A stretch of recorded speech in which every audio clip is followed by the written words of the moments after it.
ইনকিলাব মঞ্চের মুখপাত্র ও ঢাকা ৮ আসনের সম্ভাব্য স্বতন্ত্র প্রার্থী শরীফ ওসমান হাদীর উপর হামলার ঘটনায় আলটিমেটাম দিয়েছে ঢাকা বিশ্ববিদ্যালয় কেন্দ্রীয় ছাত্র সংসদ ডাকসু। নির্ধারিত সময়ের মধ্যে দাবি পূরণ না হলে স্বরাষ্ট্র, আইন ও পররাষ্ট্র উপদেষ্টাকে পদত্যাগ করতে হবে বলে হুঁশিয়ারি দেওয়া হয়েছে।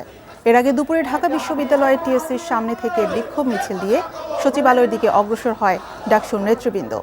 বাংলা একাডেমি ও ৩ নেতার মাজার পার হলে দোয়েল চত্বর মোড়ে পৌঁছালে পুলিশ ব্যারিকেড দিলে ব্যারিকেড ভেঙে বিক্ষোভ মিছিল নিয়ে সচিবালয়ে প্রবেশ করে ডাকসু নেতারা। এদিকে স্বরাষ্ট্র উপদেষ্টার পদত্যাগের দাবিতে শাহবাগ মোড় অবরোধ করেছে এনসিপি ছাত্র সংগঠন জাতীয় ছাত্র শক্তি। বেলা 12:30টার দিকে শাহবাগ মোড় অবরোধ করেন সংগঠনটির নেতাকর্মীরা। তাতে শাহবাগ ও আশপাশের এলাকায় তীব্র যানজটের সৃষ্টি হয়েছে।